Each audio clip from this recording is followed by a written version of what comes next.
اللہ کی توفیق سے۔ آج کا ہمارا سبق علامات کے سلسلے میں فہم القرآن کے ضمن میں صرف دو علامات ہیں۔ ایک علامت ہے گول تا اور دوسری علامت ہے الف تا۔ یہ دونوں علامتیں عربی زبان میں مؤنث کے لیے استعمال ہوتی ہیں۔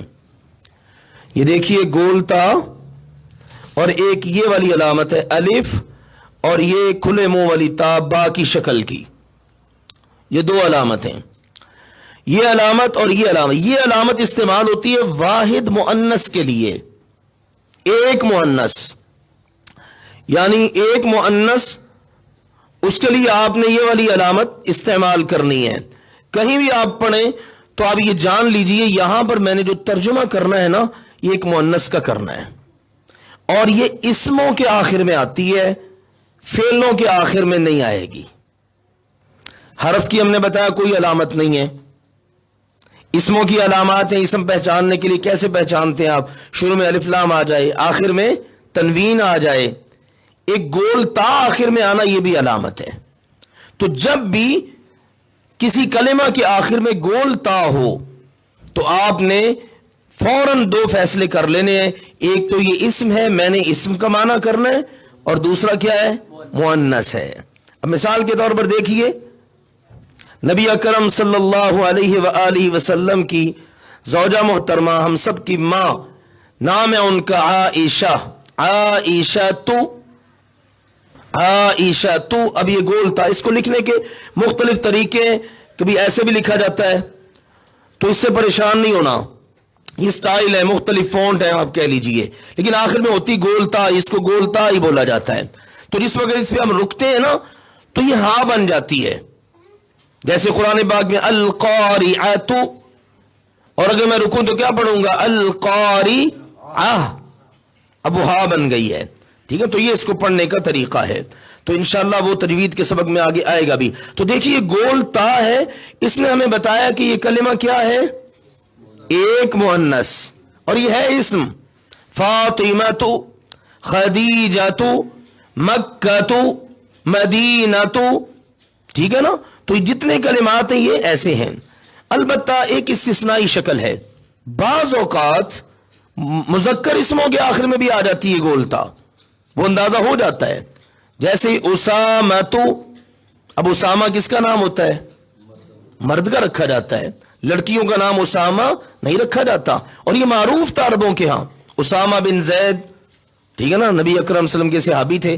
تو یہ بس استثنائی شکل، اکا دکا ایسے واقعات ہوتے ہیں، لیکن اصل اس کا کیا ہے؟ گول تا آتی ہے اسم کے آخر میں، اور وہ آ کے بتاتی یہ جو کلمہ ہے نا، اب آپ نے اس کا ترجمہ مؤنث والا کرنا ہے۔ اس کے بعد جی الف تا، واحد سے اس کو لے آئیے جمع میں، ٹھیک ہے، مؤنث، زیادہ مؤنثوں کے لیے، یعنی دو سے زیادہ مؤنث، تین ہے، تین سے زیادہ، اس کی تعداد معین نہیں ہے، مقرر نہیں ہے، لاکھوں کروڑوں میں بھی ہو سکتی ہے۔ تو الف تا جس کلمہ کے آخر میں آئے اس کے بارے میں بھی جان لیجئے، ایک تو ہے وہ اسم، لیکن وہ استعمال ہو رہا ہے جمع مؤنث کے لیے، دو سے زیادہ فیمیل کے لیے آپ کہہ لیں، ٹھیک ہے نا۔ اس میں انسانوں میں بھی ہو سکتے ہیں، جنات میں بھی ہو سکتے ہیں، ٹھیک ہے نا، دیگر مخلوقات میں بھی ہو سکتے ہیں۔ تو دیکھیے قرآن پاک میں اللہ سبحانہ و تعالیٰ نے بہت سارے مقامات پر یہ کلمات ارشاد فرمائے ہیں، ہم ان کو پڑھتے ہیں۔ مسلماتن، مسلماتن، یہ دیکھیے الف تا والی علامت آ گئی۔ اب اس کا ترجمہ ہم نے کیا کرنا ہے؟ بہت ساری مسلمان عورتیں، مؤمناتن، کیا کہیں گے؟ ایک مومنہ عورت، اور مؤمناتن، بہت ساری مومنہ عورتیں، یہ ساری مومنہ عورتیں، ٹھیک ہے نا۔ قانتاتن، قانتا، قانتا فرما برداری کو کہتے ہیں، ایک فرما بردار عورت، اور قانتاتن، بہت ساری یا ساری فرما بردار عورتیں، ٹھیک ہے نا۔ صائمتن، صوم روزہ رکھنا، صائمتن، ایک روزہ دار عورت، اور صائماتن، ساری روزہ دار عورتیں۔ تو اس طرح سے یہ ان دو علامات کو انشاءاللہ ذہن میں رکھیے، اور جہاں بھی آئے ان کی مدد سے آپ کے لیے اس کا ترجمہ کرنا آسان ہو جائے گا۔ دیکھیے جی تا اور الف تا، فرماتے ہیں یہ دونوں علامتیں مؤنث اسموں کے آخر میں آتی ہیں، اسم کے آخر میں آئیں گی اور اسم ہوتا ہے مؤنث، اور عموماً ان کا الگ ترجمہ کرنا ممکن نہیں ہے۔ گول تا لکھی ہو آپ کہیں میں اس کا الگ ترجمہ کر لوں، ممکن نہیں ہے۔ الف تا لکھی ہو آپ کہیں میں اس کا الگ ترجمہ کر لوں، ممکن نہیں ہے۔ یہ کلمہ سے اٹیچ ہوگی تب آپ اس کا ترجمہ کر سکیں گے۔ کہتے ہیں جی تا یہ علامت واحد مؤنث کو ظاہر کرتی ہے، جیسے مثالیں ہمارے سامنے موجود ہیں، مسلمتن، توبتن، رحمتن، مؤمنتن، آیتن، یہ سب کے سب اسم کیا ہے؟ مؤنث، اور ایک مؤنث کے لیے، ٹھیک ہے۔ آگے جی الف تا یہ علامت جمع مؤنث کو ظاہر کرتی ہے، جہاں بھی علامت ہو آپ نے وہاں پر جمع کا ترجمہ کرنا ہے، اور کرنا ہے مؤنث کے لیے۔ اس کا ترجمہ کہتے ہیں سب کیا جاتا ہے۔ قرآن مجید میں الف تا کے الف کو عموماً کھڑی زبر سے ظاہر کیا گیا ہے۔ ہمارے ہاں جو رسم الخط چلتا ہے نا قرآن پاک کا، ہم اس کو پڑھتے ہیں تو وہاں پر ہم دیکھتے ہیں کہ تا ہوتی ہے آخر میں، اور پہلے والے حرف پر کھڑی زبر ہوتی ہے، ٹھیک ہے نا۔ زبر ڈال کے بعد میں الف ڈال دیں یا کھڑا زبر ڈال دیں، ایک ہی چیز ہے، صرف وہ لکھنے کا سٹائل چینج ہوا ہے، پڑھنے کا سٹائل چینج نہیں ہوگا، ٹھیک ہے نا۔ تو دیکھیے جی کہتے ہیں جی کھڑے زبر سے اس کو ظاہر کیا جاتا ہے۔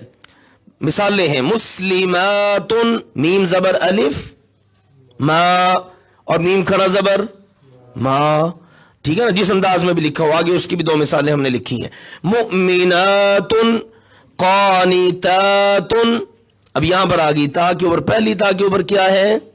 کھڑی زبر، اور دوسری جو تا ہے آخری والی اس پر کیا ہے؟ تنوین۔ تو اگر اس شکل میں بھی لکھی ہو تو پڑھنے کا سٹائل چینج نہیں ہوگا۔ ظلمات، حسنات، اب ان تمام کلمات میں ہم ترجمہ کریں گے جمع مؤنث کا۔ نوٹ، کبھی مذکر اسموں یا جمع کے آخر میں بھی گولتا آ جاتی ہے تو انہیں مؤنث نہ سمجھا جائے، ٹھیک ہے نا۔ وہ آپ جب پڑھ رہے ہوں گے سیاق و سباق سے اندازہ ہو جاتا ہے کہ مؤنث نہیں ہے لیکن اس کے آخر میں مؤنث کی علامت آ گئی، تو یہ ہوتی استثنائی صورت۔ مثال ہے طلحہ، اب طلحہ کس کا نام رکھا جاتا ہے؟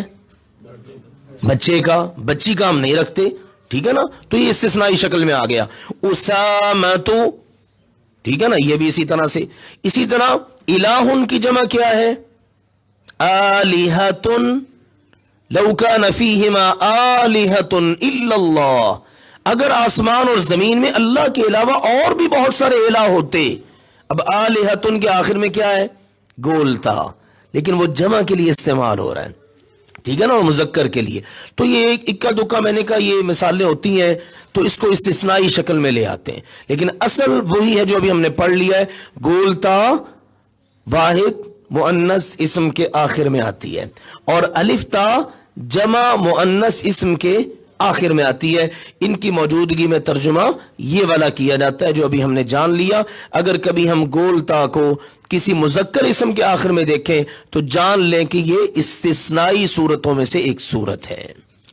تو یہ اور اس سے پہلے والی علامات انشاءاللہ ان کو بھی ہم نے ذہن میں رکھنا ہے، اور ان کی مدد سے اللہ کی توفیق سے ہم نے انشاءاللہ قرآن پاک کے سمجھنے کی کوشش کرنی ہے۔ اللہ تعالی ہم سب کو اس کا فہم عطا فرمائے۔